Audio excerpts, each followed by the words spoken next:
नमस्कार बंधुरा आमी श्यामली राय स्पाइसेस एंड फ्लावर थेके बोलছি। আপনারা অনেক অনেক আনন্দে থাকুন, ভালো থাকুন। আর সকলকে আমার চ্যানেলে সাদর আমন্ত্রণ।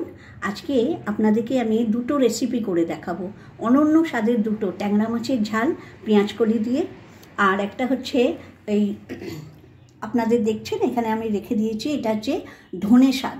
ধনে শাক মানে এখন তো ধনে পাতা একদম অ্যাভেলেবেল, 10 টাকায় 1 কিলো ধনে পাতা পাওয়া যাচ্ছে।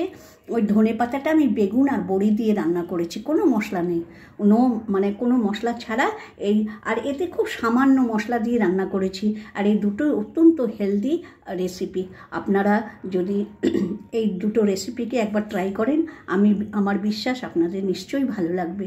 আর বন্ধুরা, আমার রান্না দুটো যদি ভালো লাগে তাহলে অবশ্যই আমাকে লাইক, শেয়ার অ্যান্ড সাবস্ক্রাইব করবেন। তাহলে চলুন এবারে আমি রান্নাটা দেখাই। প্রথমে ট্যাংরা মাছের ঝালটা করে দেখাবো, তারপরে আমি বেগুন দিয়ে ধনে শাক রান্না করে দেখাবো।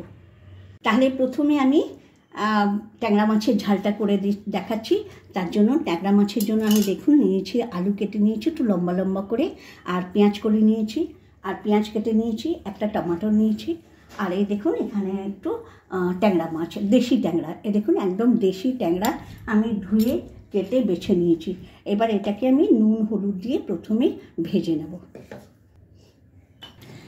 ট্যাংরা মাছটা নুন হলুদ দিয়ে মাখিয়ে নিয়েছি। আর এবারে একটা কড়াই বসিয়ে নিয়েছি, তাতে পরিমাণ মতো সর্ষের তেল দিলাম। আর এই তেলটা একদম প্রচণ্ড গরম হওয়ার পর আমি মাছটা ভেজে নেব। বন্ধুরা, ছোট মাছ ভাজার একটা টিপস বলে দিচ্ছি। প্রথমে একদম ধোঁয়া উঠতে হবে, আর তারপরে একটু নুন দিয়ে দিন তেলটাতে, তাহলে আর কোনো অবস্থাতেই মাছটা লেগে যাবে না কড়াইতে। ভাজা হয়ে গেছে, নামটা উঠিয়ে দিচ্ছি। দেখুন আমি একটু তেল দিয়েছিলাম বলে একটা আরেকটার গায়ে লাগেনি, নাহলে ছোটো মাছ কী হয়, একটা আরেকটার গায়ে লেগে যায়। এই জন্য প্রথমে আমি একটু তেলের মধ্যে নুন দিয়ে দিয়েছিলাম। এই তরকারিটায় সামান্য একটু পাঁচফোড়ন দেবো। আমি ওই তেলেতেই একটু পাঁচফোড়ন দিয়েছিলাম, আর এবারে একটু দিলাম রাঁধুনি ফোড়ন দিলাম। দিয়ে এই রাঁধুনিটা বেশি পোড়ানো চলবে না। এবারে আমি কী করলাম বলুন তো, আলুগুলো প্রথমে ছেড়ে দেবো। আলুটা নাড়াচাড়া করে 2 মিনিট আমি ঢেকে দেবো, 2 মিনিট হতে দেবো, আর আঁচটা সিম করে দিচ্ছি। এবার ঢাকাটা খুলে দিলাম। এবারে আঁচটা আবার বাড়িয়ে দেবো, 2-3 মিনিট আমি কম আঁচে এটাকে। এবার পরিমাণ মতো নুন দিলাম। এবার পেঁয়াজ কাটা আর পেঁয়াজ কলিটা একসঙ্গে দিয়ে দেবো, টমেটোটা সব একসঙ্গে দিয়ে একটু নাড়াচাড়া দিয়ে আবার আমি 3-4 মিনিট একটু ঢেকে রেখে দেবো। দেখুন 3-4 মিনিট আমি ঢাকা দিয়ে রান্না করেছি। আলুটা আমার প্রায় সেদ্ধ হয়ে গেছে, পেঁয়াজগুলোও ছেড়ে গেছে। দেখুন আলুটা প্রায় সেদ্ধ হয়ে গেছে।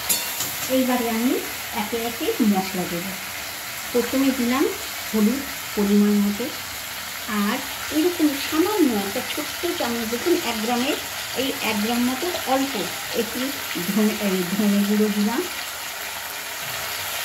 লঙ্কা দেবো 2 চামচ, মানে এই ছোটো চামচের, মানে বড়ো চামচের 1/2 চামচ হবে একটা। একটু জিরের গুঁড়ো দিয়ে দিলাম, জিরের গুঁড়োটা একটু বেশি দেবো। দিয়ে এবার এটাকে আমি নাড়াচাড়া করছি। এবার একটু আদা দিয়ে দিলাম, আদা বাটা, আর এটা দিয়ে আমি এটাকে একটু কষাবো ভালো করে। আমি কিন্তু জল ছাড়াই এটাকে কষিয়েছি, আর 1 ফোঁটাও জল দেওয়া চলবে না। কিন্তু আঁচটা সিম করাতে দেখুন কি সুন্দর করে কষে গেছে। এবারে আমি আঁচটা তুলে একটু পরিমাণ মতো জল দিয়ে দিচ্ছি, মানে সবজিটা ডুববে এরকম জল দেব। দেখুন এই পরিমাণ জল দিলাম। এবার মানে এটা ফুটে আমি এটাকে এবার 5 থেকে 7 মিনিট ফোটাবো।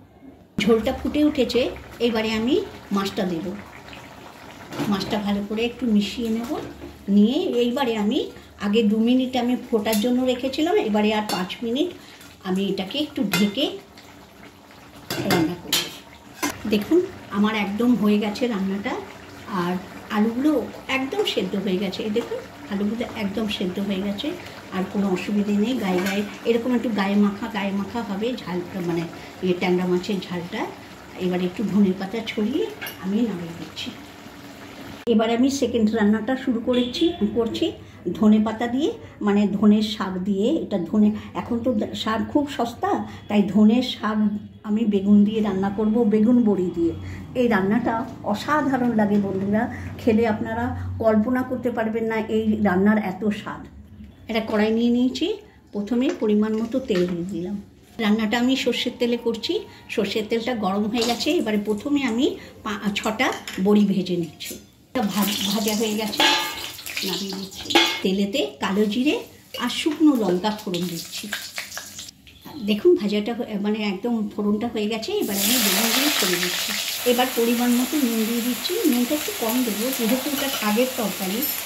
বন্ধুরা, এই রান্নাটা সত্যি দুর্দান্ত লাগে খেতে। আর একটু সামান্য হলুদ দিচ্ছি। মশলা ছাড়া এত সুস্বাদু তরকারি হয় এই ধনে শাকটা বেগুন বড়ি দিয়ে করে খেয়ে দেখবেন। এতে আমি একটা টমেটোরও দেবো। দেখুন এবারে আমি একটা টমেটো কেটে দিলাম। এতে কোনো মশলা লাগবে না, এই বাস আমার সব মশলা এই নুন হলুদ দিয়ে এই রান্নাটা হয়, খেতে দারুণ লাগে। এবারে আমি এটাকে 5 মিনিট ঢেকে রেখে দেবো, একদম বেগুনটা হয়ে যাবে তখন। দেখুন সিম আছে, 5 মিনিট রেখেছিলাম, একদম গলে গেছে বেগুনটা। এইবারে আমি ঠিক ঘড়ি দেখে 5 মিনিট রাখবে, বেগুনটা ঢেকে রাখলে। এইবারে আমি ধনের শাকটা দিয়ে দিচ্ছি, একদম শাকের মতো কুচি কুচি করে রেখেছিলাম, সেই শাকটা দিয়ে দিচ্ছি। এবারে এটাকে সুন্দর করে নাড়াচাড়া করে নিচ্ছি। দেখুন কটা কাঁচা লঙ্কা, 4টে কাঁচা লঙ্কা নিয়েছি। এবার বড়িগুলোকে এভাবে একটু ভেঙে দিচ্ছি। এবারে এই দুটো একসঙ্গে দিয়ে আর একটু চিনি দেবো। বন্ধুরা, আপনারা তো কখনো মানে ধনে শাক এইভাবে রেঁধেছেন কিনা আমি জানি না, কিন্তু ধনে শাকে না একটু কষ থাকে, তার জন্য একটু চিনি দেবো। করে নাড়াচাড়া করে দিয়েছি। এবার এটাকে ওই শাকটা সেদ্ধ হওয়ার জন্য 5 মিনিট ঢেকে রেখে দেবো মিডিয়াম আঁচে। দেখুন একদম শাকটাকে শুকনো শুকনো, জলটা পুরো শুকিয়ে ফেলতে হবে। একটু জলটা থাকলে না বাজে লাগবে খেতে। জলটাকে যত শুকনো করবো তত এই শাকটা খেতে ভালো লাগবে। এবার নাপিয়ে দিচ্ছি, একটা ডিশের মধ্যে রেখে দিচ্ছি।